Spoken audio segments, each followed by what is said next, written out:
Hi, and welcome to our second video in our process of making a Proxmox PowerShell module. In the first video, we made our function to be able to connect to our Proxmox environment using an API token, and we also created our first function, which was get us back the Proxmox nodes, or a specific node that you specify through a node name.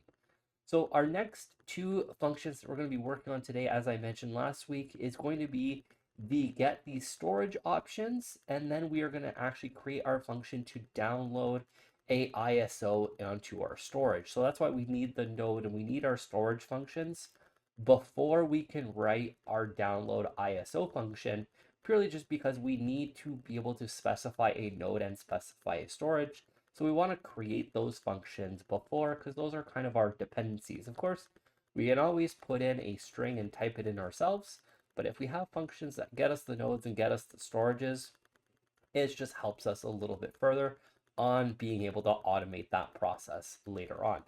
So again, we're going to be using the exact code that we basically used in our Proxmox series, where we just kind of quickly looked at the APIs and we executed them. So here is just the body that we need to download on ISO. So we can see that we need a node and we need a storage. That's the outcome. We know that we need those two things. So let's go ahead and let's just go ahead and let's get started here. And we're going to jump right into writing our get Proxmox storage function. So we know that the Proxmox storage function, if I go in to the code that we wrote in our previous videos here, I believe that I have one here. So we already have the URI here. So if we actually just execute this code simply and we look at our response.data, we can actually see the two storages come back. So we can see the local storage and the local LVM storage, which if we go into our Proxmox environment, we have our local storage and our local LVM storage. So that is perfect. That's exactly what we're expecting. And it was just a simple get, and this was the URI was nodes Promox. So it does use, we do need to specify the node that we're looking for into the storage. So that's going to be something helpful to keep in mind.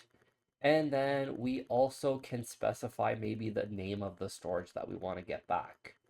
So let's go ahead and let's get writing that. So we're going to create our first part here, which is just going to be function get dash proxmox storage. And then we're going to do an open and close curly bracket. Let me just shrink this down a little bit here so we can actually get more of the code on the screen. And then we're just going to put a set of square brackets and then put the commandlet binding here. Not binding, but binding. And then we're going to put our param and open and close parentheses.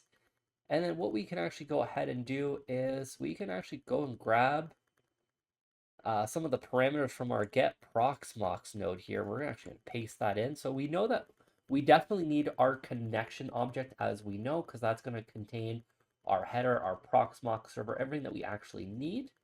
And instead of node name, we're going to specify node here because we want to get back the node that we need to look for the storage.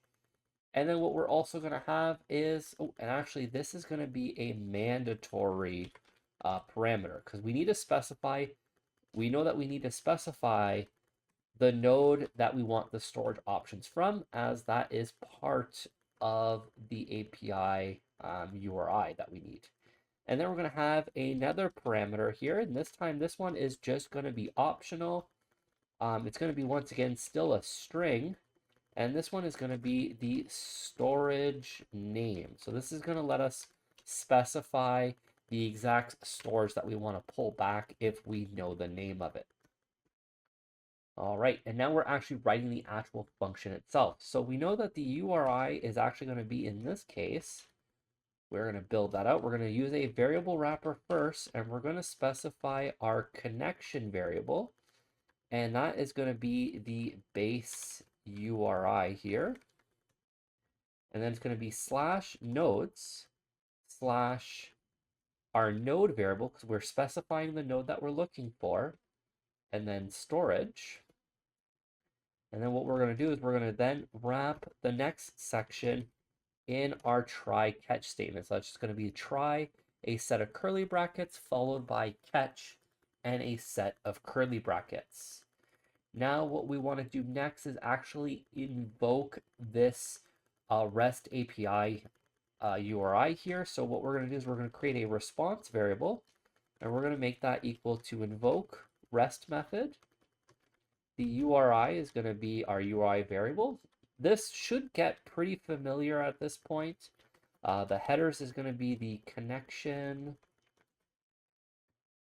dot headers, because a lot of this stuff is going to be repeated. The content type is going to be application slash JSON. Our method is going to be get. And once again, we're going to do the skip certificate check here. And then what we're going to do is kind of a similar idea to when we did the get Proxmox node. We're actually going to see if the user specified a storage name. So if storage name, open and close curly brackets. So if we've actually specified a storage name, what we're going to do is we're going to do our response equals response.data, type that to where storage is equal to our storage name. Then we're going to pipe that to select storage content used underscore fraction and avail. These are all the properties that I want back. Now again, you can definitely select another subset of properties, but just to give you an idea, because we already tested this API route before, I just want to give you guys an idea of like why I picked what I picked. So we're gonna get the storage. So the storage is just going to be the name itself. And then content is going to be the type of data that that storage can hold. And then the used fraction is going to give us how much space is actually used in a fraction here. So we can see here it's about 19% taken up. And then the available space left in bytes. So again, you can make some mathematical equations to give that back in megabytes or gigabytes or terabytes, depending on what your preference is. I just want to give that back in bytes. I'm mostly going by the used fraction most of the time anyways. This way we can actually then also write a script that gets maybe all the storages that we have in our Proxmox. And once that storage gets to 90% full or 85% full, maybe we send us an email or give us an alert or something. These are just things that, again, you can quickly add into commandlet functions. All right, so once we actually have that here, what we're going to do is we're going to do a quick little check on if that response is actually filled out. So if response, and then open and closing curly brackets. So if we have a response, we are just going to return that response. Else, what we're going to do is, now we already have a lot of trials with this. So we actually have an example here. We have this nice little throw example because we learned, yes, last week that yes, you can do a return. You'll get a nice little output of your error message. But what's nice is if you do actually do a throw, at least if you're assigning it to a variable, your error message doesn't get hidden away. So what we're going to say is we're going to say no storage, and then storage name found in Proxmox server. That is perfect. And then what we can do is after the if storage name, so if the person does not specify a storage name, what we actually want to do is just response equals response.data, pipe that to select, and all we're going to do is we're going to select the exact same options here. And then we are just going to do a return response. And then in our catch statement, all we're going to do is we're going to go back again into our get Proxmox node here. And we're just going to copy paste that row here. And we're just going to paste that in here because this is not specific to nodes or anything. This is just row as because we can't even connect to the Proxmox server at this point in this try catch because this try catch would actually fail on this invoke rest method, which means that there's a problem connecting to that Proxmox server or the URI is not spelt correctly or anything like that. And we're going to give that back the error message anyways, so that should be nice. All right, so now that we have our get Proxmox storage function and everything like that, let's go ahead and let's just run all these functions in to our memory. And let's go ahead and let's run this code here. So we should actually get our node that we want back because we do specify Promox. So now what we can actually do is do a get Proxmox storage. And our connection is going to be connection details. Node is we're going to specify node dot node. And we're going to specify our, actually, let's not specify a storage name. Let's just actually get back everything here. So here's our two kinds of storage with what kind of content they both use, how much is used in both, and how much is left available in both. So that is actually awesome here. So what you could even do if, let's say you were looking for where content, like, let's see where we store our ISOs here. You can easily pipe that to, and you'll get back exactly the storage you need. So you can easily pipe this to wheres at this point and more select to give that a little bit more definition. But you can also specify a storage name here. So let's specify local.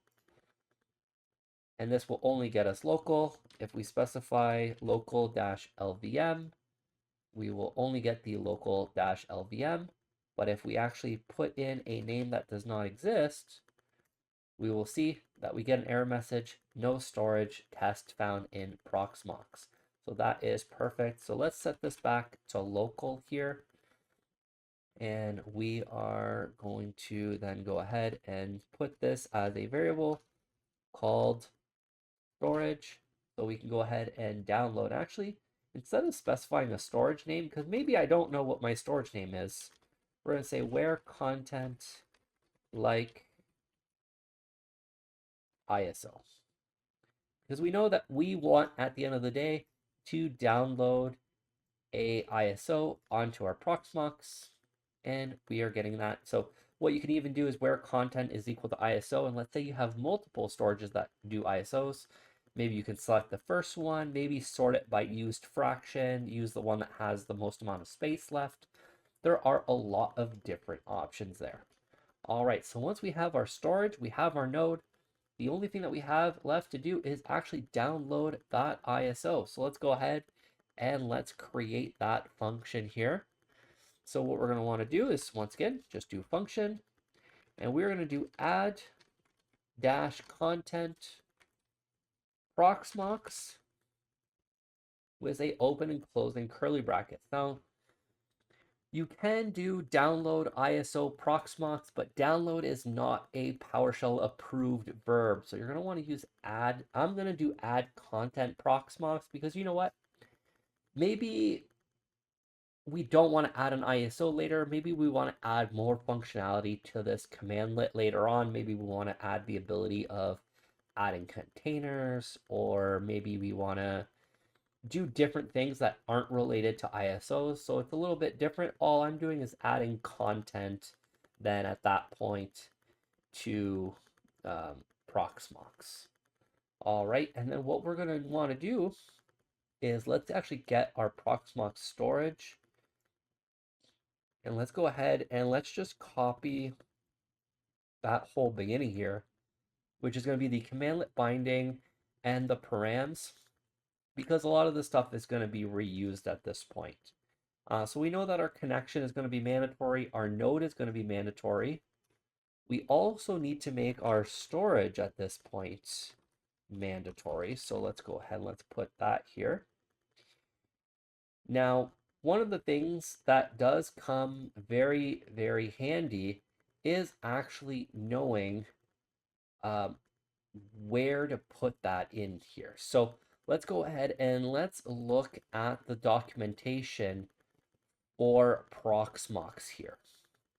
So the easiest way to do that here is I'm just going to go over to our favorite search engine here, and we are going to do Proxmox API documentation, and we should be able to click on the first one. So we know that this is going to be, if we actually go back into our download ISO, so we know that this is nodes. We need to specify our node, storage, specify our storage, download URL. So if we actually go nodes here and we go storage, download URL here. So here we can download templates, ISO image, OVAs, VM images. That's why, again, I don't want to name it really download ISO because there are a bunch of things that you can actually do with this API route. So one of the things that we know that we need is everything that's in this required we will end up needing. So we need a node, we need a storage that we already have. We need a file name, a URL, and the type of content. And the type of content here is actually very specific. So that's what we're going to do next for our parameters. So let's go ahead into our module here.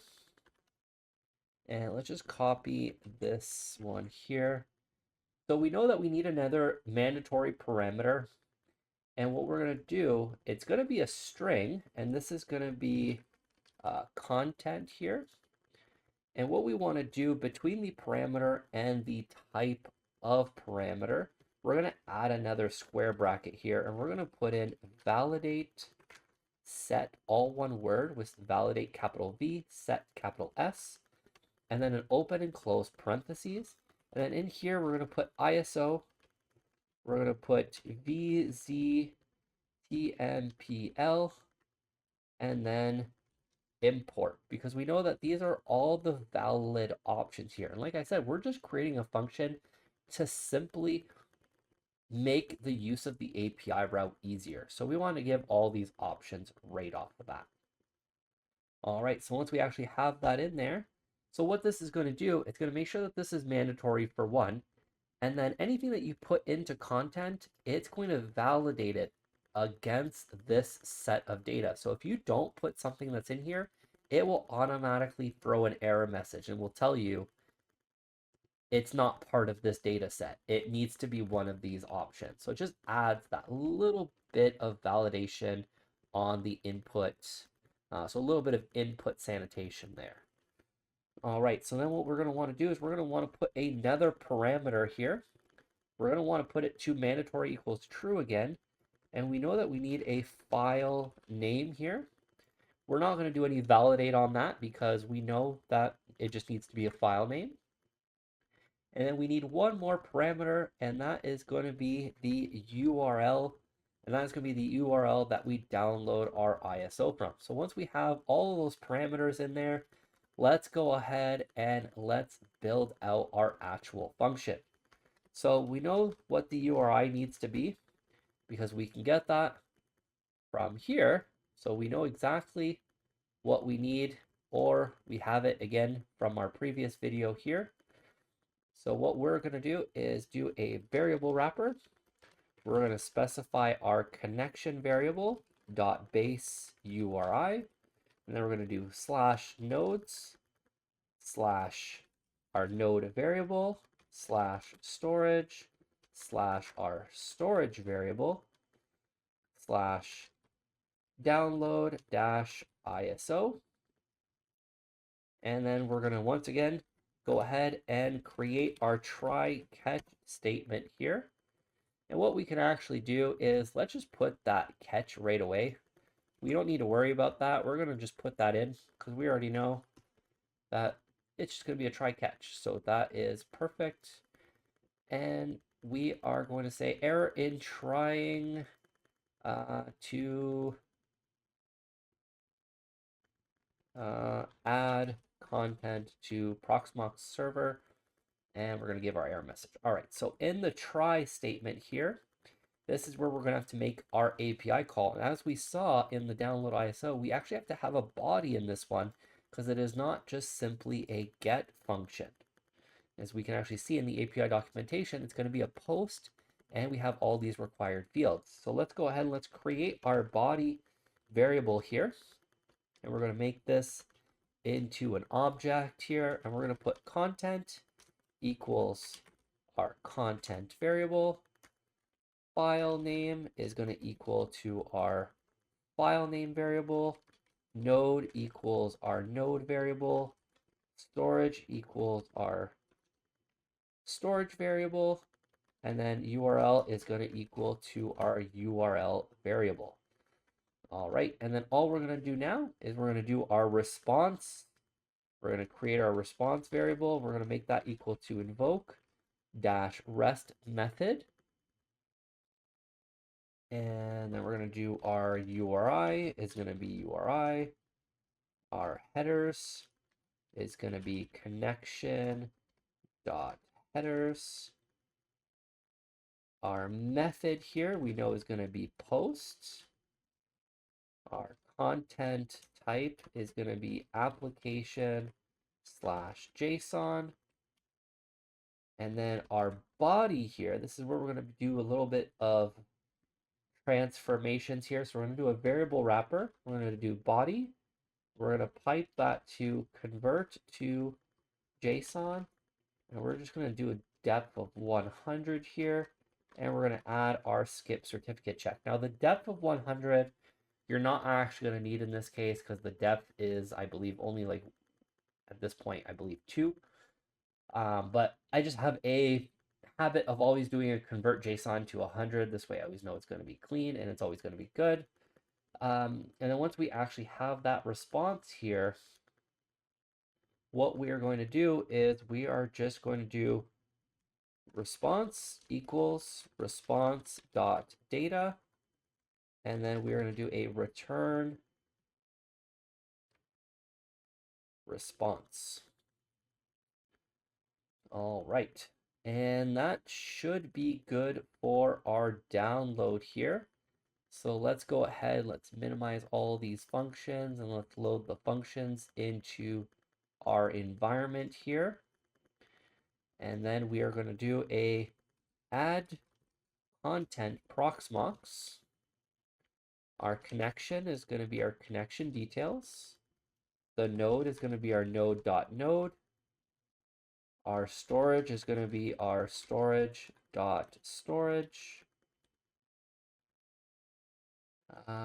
Our content is going to be, and as you can see with the validate set, it even does an autocomplete for us. So we're going to want to put an ISO.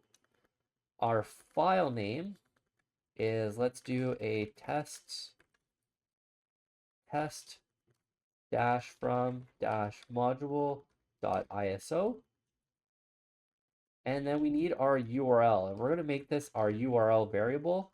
And you might be saying, we don't have a URL variable. That is 100% correct. So let's actually go ahead and let's create our URL variable. So I'm going to show you guys how to actually get these URLs again, because I know that sometimes this can be a little bit tricky if it's your first time. So let's go ahead and let's once again go to our favorite search engine. This could be any that you like, DuckDuckGo, Bing, Google. I just always have a tendency to always revert to using Google here. And let's go ahead and let's search up Ubuntu server. And let's go click on that first link here. And we're going to download the 24042.lts. And then what you're going to want to do is this little download now. So we're going to stop this download here. This download now is what you're going to want to right click and then hit copy link here. And then you can actually just paste that in here. And that is going to be the URL that you want to use.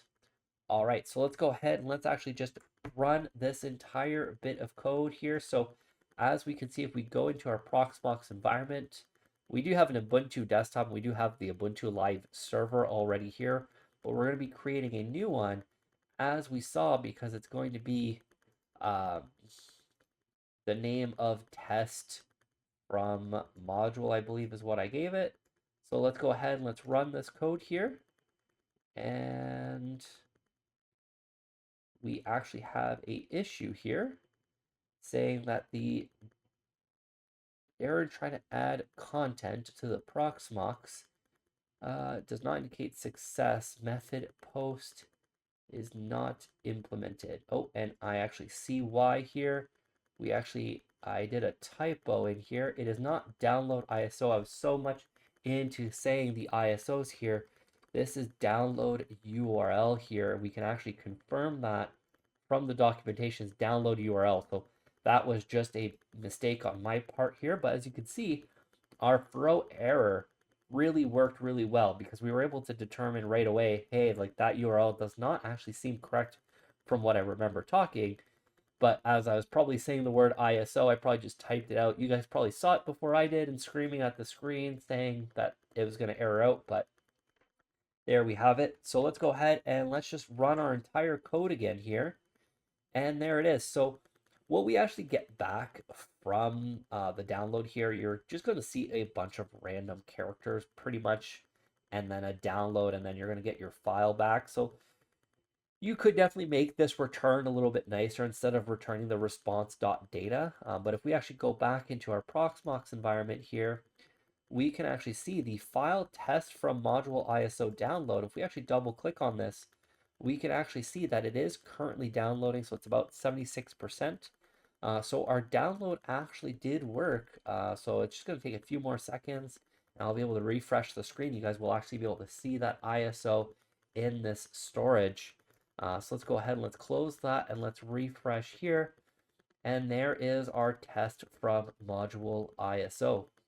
So in this video, we were actually able to get all the different storage options and download that ISO. In the next video, we're going to be creating our function to create our VM. So we're going to be giving a lot of options in that one. So there's going to be a lot of that more validate set. So make sure you kind of learn that validate set because we're going to give options maybe for the different types of CPUs that we can emulate. Maybe give some options for memory as well, because maybe we don't want our users to create VMs with any amount of memory that they want. Maybe we want to validate set that as well. These are all different options that we can easily do. Be sure to stay tuned for that next week. Also, if you guys want to see something specific in this module, please let me know in the comment section down below, and I'll do my best to do that for you guys. Also, if you haven't already, please hit that subscribe button, hit that like button. Also, be sure to hit that notification bell to be notified when that next video comes out, and I will see you guys on the next video.